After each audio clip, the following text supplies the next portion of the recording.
Well, the map in the old days, I mean, way back when I was there, was a map of unexplored country. So, you know, the methods that you used to make maps were really, really simple, old-fashioned ways of doing it, the old explorers' ways. But of course, then there came the airplanes, and then came the air photographs, then came the satellites, and in no time at all the maps are completed. But what sort of paint us a map now on audio? What does it look like? What is? Well, I mean, it's a hell of a big continent. I mean, it's most of it is ice cap anyway. The only really interesting bits from a map maker's point of view are the mountain ranges, or the bits that stick out of the ice cap. Right. And some of these go to quite a fair size height, like up to about 17,000 feet, that sort of thing.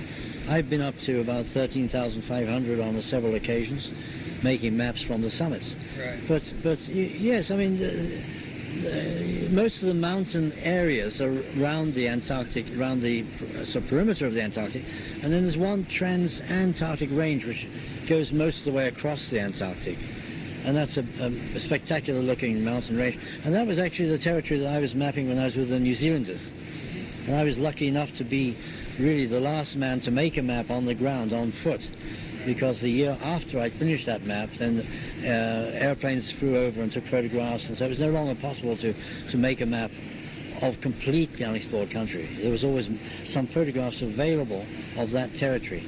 And that, of course, took all the steam out of it as far as I'm concerned. Right. I mean, one of the most magical things about making maps of unexplored country is you might take, say, 3 days or 3 weeks to go along the coastline to a cape you could see way in the distance, and you didn't have the faintest idea what lay beyond that cape. Now, when you get to that cape and you round the cape, then all the land you see stretching out before you has never been seen by the human eye before. You're the first human being to see that. Right. And the same, of course, happens when you climb a mountain and you look over the ranges which lie beyond.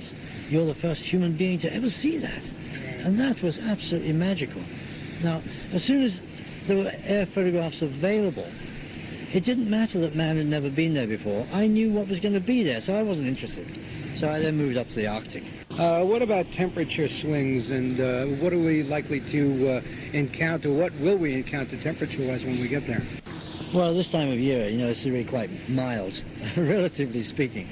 And, you know, with the right clothing, the right food and so on, it's quite balmy. I mean, it's just below freezing point or just a few degrees above freezing point. But you're not going to get any wrinkles, you're not going to get any frostbites, you're not going to get any ice in your beard. Okay. But you're going to feel cold from time to time just by simply being outside and exposed to the wind for a while. Now, in the wintertime in the Antarctic, that's a different story. You know, it's one of the coldest places on the face of the Earth. On the other hand, if you're living there in the winter, you don't, if you're clever, go outside in the winter. You have all your instruments outside, and they're also have magic wires which come into the hut, and you just push a button and it tells you what the temperature is. You don't actually have to go out there. Except that when I was there in 1962 with the New Zealand expedition, I was responsible for all the dogs, looking after the dogs. The dogs, of course, they stay outside the whole winter. So even in temperatures down to about -50, they would still be outside. And now, this is the temperature now. Every day. I'm sorry. Yeah, I'd have to go outside every day to look after the dogs, you know, to make sure they're okay and feed them and so on. Now, that below 50 below is not the wind chill, that is the actual temperature. That's so the what raw happens temperature. Yeah, just the raw temperature. Then if the wind is blowing, of course, it's much lower. Much lower. What about now, the temperature is now going to be about 25, 30 on average above freezing? Yeah, I would guess it'd be about that. Yeah.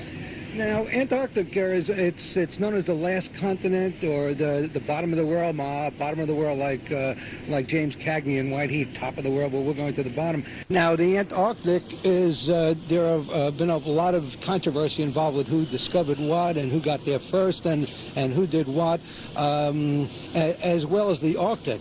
We know about Admiral Perry and so on and so forth. But talk about the politics and the controversies surrounding the exploration of the Antarctic. Well, the thing is that it was very much a personality thing, and to some extent a nationalistic thing in those days. You know, we're talking about 1907, 1908, 1909, and 10, around about that period. And in those days, I mean, a lot of countries were very, very eager to make their mark on the world, the Antarctic in particular. So you had Shackleton, who was there with British expeditions. You had Byrd, you had Amundsen, the Norwegian, and various others. Now, I mean, but you also within, say, Great Britain had personality conflicts. You know, where you had Captain Scott, who was also British, and he was kind of battling with Shackleton to try to get some score points for himself. And there's a huge amount of ego and ambition, personal ambition, was sort of fueling all this stuff in the Antarctic all those years ago. Who has the inside track on all this? Who can we? What's the inside story on who got there first? Who made the biggest impact? I think in the case of the Antarctic, it's relatively simple, because the South Pole is actually up on a plateau of the Antarctic. The ice is moving, but only very, very slowly. It's just like the icing on a cake, which is sliding towards the edge and dropping off. But it's moving so slowly. Now, there was, for example, Amundsen got to the South Pole ahead of Scott by, I don't know how many days, or 20 days or something like that. And he left a tent there and the flag there. Now, this was found by Scott because both men were good navigators. So in a way, they kind of vindicated each other. Of course, Scott would love to have got there and not found Amundsen's tent, but that was just because he didn't hurry up, you know. If he'd gone a bit quicker, he would have beaten Amundsen. And after all, Scott was retracing the route already pioneered by Shackleton up the Beardmore Glacier. So he had much less excuse for not getting there ahead of Amundsen. Amundsen had to find a new way through the mountains. He was driving dogs, and he did it, because he's a brilliant, professional, tough, old son of a bitch. Whereas Scott was, with the best will in the world, you'd have to say he was a very good, nice amateur. Right. But not a particularly competent one. And what year are we talking about, the first footsteps at Antarctica? What year would that be? What era? I mean, the dates that Amundsen got there was in 1911, and right at the end of 1911. I can't remember the exact date, in December. And then Scott was there just a few weeks later in January, I think, of 1912. What about your position in history in the Antarctic? I mean, you were there early on, not quite that early on. Where do you stand? Now, you've written 9 books, I believe. I don't know if, I guess not only on the Antarctic, but where do you stand? Where do you place yourself in the history of the region? It's an interesting one, that, because in many ways I'm part of it. I'm sort of one foot on both sides. I'm sort of on the cusp, you know, because if you look back, say, over the period from Fridtjof Nansen, the great Norwegian explorer of the Arctic, and right through to, say, Admiral Byrd, all of the great sort of explorers that came together, so to speak, to finally reach the North and the South Poles were all in that period of about 60 years. Now, right at the tail end of that, Admiral Byrd, now I was actually in the Antarctic when Byrd was making his last expedition. I was making my first expedition. On the other hand, what then happened was that shortly after that, the Antarctic was crossed from one side to the other, and that in a way left only one big journey to make in the world at that time, and that was the journey across the North Pole, because Everest had been climbed, the Antarctic continent had been crossed, and now there was only one thing left, and that was the crossing of the North Pole. And that was what I ended up by doing. So in a way, I'm sort of tied into that period of pioneers, but right at the tail end of it. Because everyone that came after me, I would describe as an adventurer as opposed to an explorer, because they didn't actually explore anything. Yeah. I was the last one that actually produced a map of unexplored country. Although the word explorer, of course, is used so sort of freely these days. And that map was in 1963, am I right on that date? Well, 1962 was really the date that I finished my last actual mapping in the field. But then it took me a year to put the map together in New Zealand before the thing was finished. So I guess the publication date was 63. Right. Okay, briefly, I know I think we're getting ready to something is going to be happening in a few moments. Your paintings are incredible. Your paintings and your books. Is there a way people can... now, most of your original paintings are scattered throughout the world. I understand that 2 paintings are owned by the royal family. Is there any way to contact you about your original paintings, or commission you, or get a hold of copies of your books, a phone number, a way to contact you? The extraordinary thing about this is that the books have a very short shelf life unless you're a very famous writer. I mean, I'm very surprised these days for any book to be around 3 years after publication, unless it's having a miracle sort of run. And of course my books fall into the category of the former. So they're all out of print and have been for ages. You don't have copies available? I was never smart enough to buy up all the spare ones. Publishers have a way of saying, look, we've got some spare copies. We're thinking of pulping this book, which I can tell you is one of the worst things you can ever hear from the human voice. And then they say, well, would you like to buy some at a low price? And of course, I never at the time they say that have enough money to buy 1,000 copies or something. So I've run out long since. Before we close, you had a great story about Christianity coming either, I guess, to the Arctic. I don't know about Antarctica, but I think the Arctic, and I believe it was in the Arctic how the Christianity came to the Eskimos there, and it was a great story. Where was it, in the Arctic? Yes, well, I mean, of course, there are lots of great stories about missionaries. I mean, you could go on for years about those. Tell that story, though. Well, I mean, the way that... You see, the Eskimos love good stories. And so what the missionaries used to do in those early days was to sort of heat up a hut and have an open window. Then they'd preach to the Eskimos from the open window with a nice warm fire burning up their bottoms, you see. And they would persuade the Eskimos then to come in, those who wanted to hear the story better and to be nice and warm, but they could only come in on the condition that they were baptized. Sign up. And that was in the North Pole. And that was up northwest Greenland. And there are no Eskimos in the South Pole? There are not to my knowledge. What is the thrill for you? I mean, is it kind of old hat to be visiting here again? Well, in a way it is. I mean, I am one of these people that hates going to the same place twice. So this is probably why I'm a pioneer in that sense and making maps and so on. But that also applies to everything else I do in life. So, I mean, I'm coming back this time because I would really love to go back to Hope Bay, which is my old base in the Antarctic. And I haven't been there for about 38 years. And the last couple of times that I've been down, we got close to it, but there was too much ice. So I'm really hoping to go back. Now, if we succeed, then I would say there's a very slim chance indeed that I'll ever be coming back. Because I've seen it, I want to go and do something else.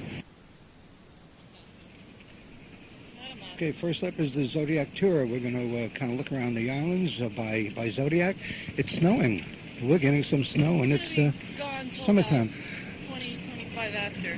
So we're going to be gone for a while. Sure, but for now we're just going to... Our driver is Kim Robertson, so we're just going to listen to her narrative here. Here we go. Oh, really?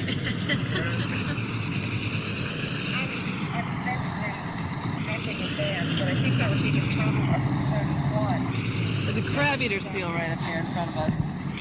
I don't think we've had good looks at these yet.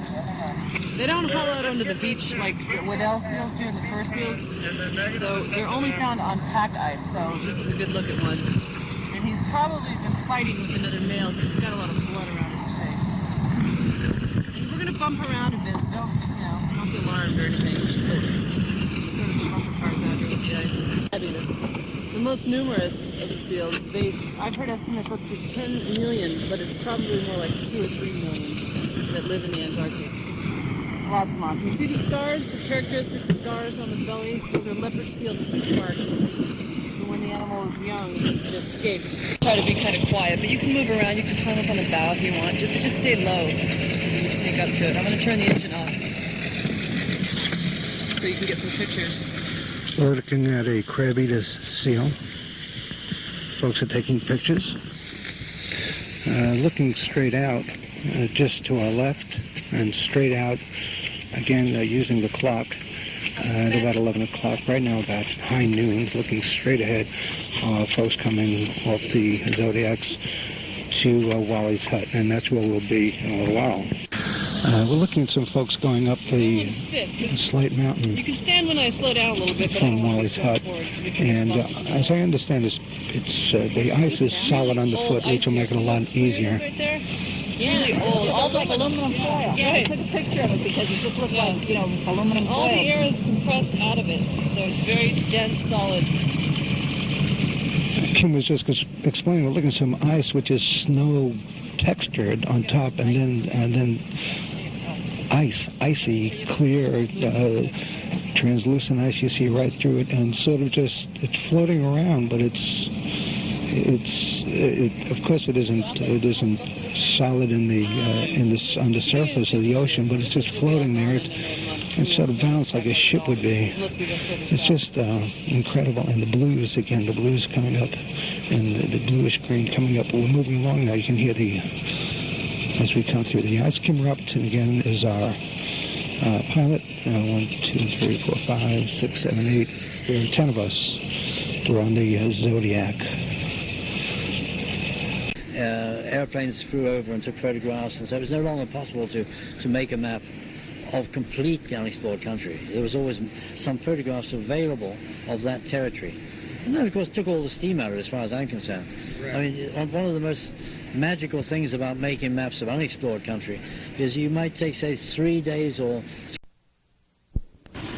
Well, the map in the old days, I mean, way back when I was there, was a map of unexplored country. So, you know, the methods that you used to make maps were really, really simple, old-fashioned ways of doing it, the old explorers' ways.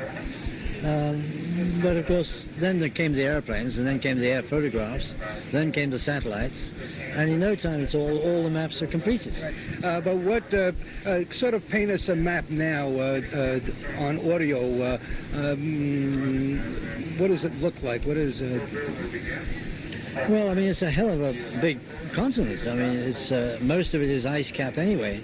The only really interesting bits from a map maker's point of view are the mountain range, the perimeter of the Antarctic, and then there's one trans-Antarctic range which goes most of the way across the Antarctic.